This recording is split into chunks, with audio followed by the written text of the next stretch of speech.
Welcome to Trends News Today. Children's toys of today are incredibly advanced.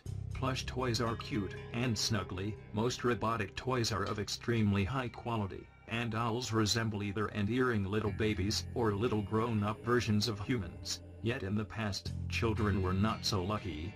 Questionable toys that were sure to harm the psyche were common, and killer dolls were all the rage. 5.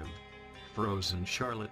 Tiny unglazed porcelain dolls with no movable limbs were first manufactured in Germany in 1850 and sold as playmates for babies during bath time. However, the tiny white dolls soon became associated with a popular poem of the day called Young Charlotte, written by Seba Smith. The poem was about a young woman who froze to death on New Year's Eve as she was riding in a sleigh with her sweetheart. The tiny German doll quickly became known as Frozen Charlotte in America. The dolls cost only 1 penny each. If having a doll that represented a frozen woman was not scary enough, they often came with their own coffins and blankets. In Britain, frozen Charlottes were often baked into cakes and puddings as a creepy surprise for kids at Christmas time. 4. Creeping baby doll. Patented in 1871, the creeping baby doll was an extremely creepy Victorian doll that was supposed to depict a crawling baby. Although it was the first crawling children's doll, it did not appeal to little girls because it looked extremely scary, weighed a lot, and wasn't interactive enough. Still more disturbing, crawling was known as creeping before the mid-1800s and was seen as an activity of animals and crazy people.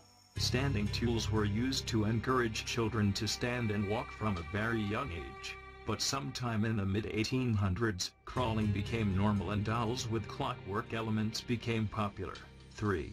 Hugo, Man of a Thousand Faces. In 1975, U.S. toy company Kenner introduced Hugo, Man of a Thousand Faces, for children 5–11 years old. Not only was Hugo bald-headed and bare-faced, he was also only half a man, whose body ended at the cuff of his blue shirt. Hugo's head was made of soft rubber, and his arms were stuffed with cotton. If you pulled a string attached to him, you could make his arms move. Hugo came with disguises that could be glued onto him or onto yourself with a special glue. Hugo's popularity didn't last beyond the 1970s, however. Perhaps this was because special glue sticks for sticking on disguises didn't last long and ordinary glue could not be used instead. Or perhaps it was just because he was so darn scary. 2. Furby. The Furby first appeared on U.S. toy store shelves in 1998, and instantly caused a furor. Within 3 years, 40 million units had been sold. Furbies were small, robotic, furry toys that resembled owls with giant ears. They could talk, and sometimes turned on completely by themselves. Most of the noise they emitted was in the form of their own native language as well as screeches and grunts. However, they spoke some English, too. Supposedly, the more you talked around them, the more words and phrases they picked up. It is said that Furby spoke to you during the night, when you thought they were off. Sometimes they spontaneously spoke even after their batteries had long been removed. The internet is full of horrifying stories involving these seemingly innocent creatures, with removed batteries nonetheless. They woke up children in the middle of the night with phrases such as, "Do you want to play today?"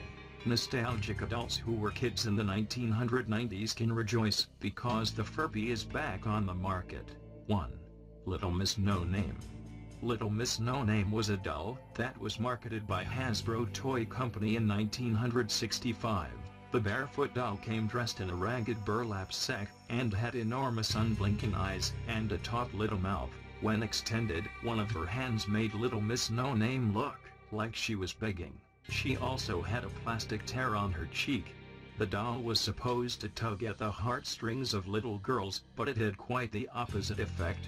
Little girls wanted to run away screaming upon seeing the creepy Little Miss No-Name.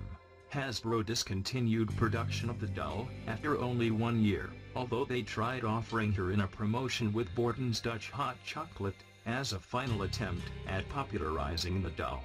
for some reason. However, children did not see the connection between a comforting cup of hot chocolate and the creepy doll. What do you think?